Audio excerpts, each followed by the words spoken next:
you found your childhood Pokemon cards. And I know what you're thinking. I hit the mother load, I think. You're probably wondering how much they're worth, which ones are valuable and not, and what to do with them. And I get comments all the time asking if certain cards are good. So in this video, I want to walk through exactly what I do if I found all my childhood Pokemon cards today. Let's get it. So you found your childhood cards. And no, these are not my childhood Pokemon cards, but they're actually a friend of mine's. And he asked me to go through them and see what's valuable. So I thought this was a perfect opportunity to make this video with you. We're going to do it together. So first, let's see what's going on in here. Looks like a lot of bulk, all vintage, which is exciting. Now, if you're finding your old Pokemon cards, most of them probably are vintage, but I'm not going to assume that. So we're going to assume you may have some cards that aren't Wizards of the Coast era. And all that means is it changes up the rarities a little bit, but we'll go through that. We're going to move this over to the side here. The first thing that I would do is you need to go through all these cards and you need to organize them just to kind of understand, you know, which ones are worth something, which ones aren't, which ones should I be protecting, you know, the drill. So this is how I would do this. I would just make piles of the different types of cards, and we're going to keep it super simple. You're not going to have to understand rarity or anything. So I would make piles for bulk, which are all these that aren't special. There's no holo, there's no reverse holo. And I would make a pile. We got to get this box out of the way here. So here's our bulk pile. This pile is probably going to be your biggest pile. So what we got? We've got all our bulk. Actually, a first edition. That's kind of fun.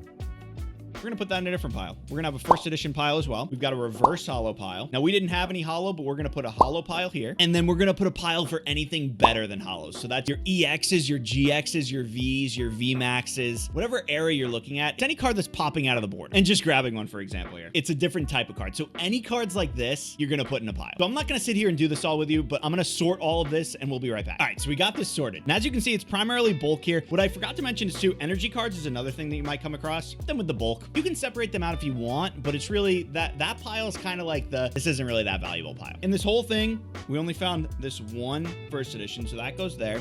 Good news, bad news, this is all very vintage. We didn't have anything that wasn't a holo, but we did get some cool holos. Like, look at this bad boy. Anything hollowing up, make sure you sleeve too. Use a penny sleeve just to protect them. I know they've probably been through the ringer. Any further damage you can prevent is good. And then we've also got our reverse holo pile. So this is the simplest way I found to organize your cards without going into super detail about set and understanding specific rarities. It gets really complicated, but this is a good way for you to understand how many cards you have that might actually be valuable. And I do want to preface, this isn't foolproof because there are error cards you can find. There's certain misprints and everything. Even in the bulk cards, they're extremely, extremely rare. That's why I don't separate through every single one of those. But if you want to, you can go down that rabbit hole too. So rule of thumb here, really, just separate the obviously interesting cards from the cards that aren't interesting. And we did touch on this. Now that you've weaned down to the cards that might actually be valuable, and again, that's really the 4 piles: first edition, reverse holo, holo, and then your EX, GX, all those more rare out of frame cards. Now, how do you understand what the price of those cards are? I know a lot of you are assuming every single vintage holo card I have is worth so much money. I thought that too when I first started collecting. A lot of them aren't. And the best way to figure out what the card's worth is just to search it on eBay recently sold, TCG player, or price chart. That gives you a good understanding of what that card's worth. And to find the card easiest, just search the exact card's name and then the number out of the total number in the set. So for this card, for example, Lieutenant Surge's Electabuzz, it's number 6 out of 132. Search that, you'll get the card right away. You also have to remember that condition does matter a lot. Unless you took really good care of your cards as a kid, they're probably a little damaged. But that's okay. That doesn't mean they're worth nothing. So let's say you find some cards that actually have some value. And we could be talking a couple $100 here, a couple $1,000. Depends on how many cards and what cards you have from your childhood. But if you have some cards that are worth some money, you've got to ask yourself a few questions. Number one being, do I want to keep these or do I want to sell these? If you don't care about Pokemon at all, they don't really mean anything to you, they don't bring back childhood memories, you're obviously going to go to the sell route. But sell now or sell later? That's another question you got to ask. If you don't need the money right now, hold them. Keep them protected. They will appreciate in value. If you need the money, sell them and get some cash. There's no harm in that. But before you make those decisions, you've got to ask yourself, does Pokemon mean something to me? Is this something that I want to collect again? Does it bring back childhood memories? Do these cards have sentimental value? If you answer yes to any of those, don't sell the cards. Trust me, you can never get your childhood cards back. I sold all my childhood cards and it's something I can't get back. I've got to live with it, but it kind of stinks. I wish I had them. So my advice to you is if even an ounce of you cares about them still, they bring back any memories, don't get rid of them yet. Sit on it a little bit. Think about it. Let's say you decide to sell them. Where should you sell the cards? For someone who doesn't know a lot about Pokemon, I highly suggest selling on eBay. You can find comparable card values and conditions. It's super easy for you to find the card. You can find the value of the card. You can find how the card has sold recently, what conditions sell for what. It just makes it really simple for you. And you've got a lot of protection on that. On the negative side of that though, you do have to deal with some fees. If you really want to avoid the fees, Facebook groups is a good place to do it as well. well. There's no protection on there. You kind of have to know what you're doing a little bit more, but it's not super difficult. And the last place is card shops. If you don't want to ship them, you don't want to worry about any of that headache, take them to a local card shop. Now, this is definitely the easiest way, but you're going to get the least amount of money because they're buying them to resell them. So they're going to buy them at under market value, but it's still a super easy way for you to get some quick cash. So which avenue you take there totally depends on how much work you want to put in and how much money you want to get from it. Guys, I want to leave you with this. The older I get, the more I collect Pokemon, the more I realize childhood collections are kind of weird and unique because some cards might actually be worth a ton of money, but sometimes the coolest thing you can find in that collection is a card that brings back memories from your childhood, a card you used to love as a kid, and it's probably not worth very much. But honestly, that's the most valuable card in your collection. So what's the biggest card you had as a child? Let me know in the comments below. And if this video was helpful, don't forget to drop a like and subscribe to the channel. I'll catch you on the next one.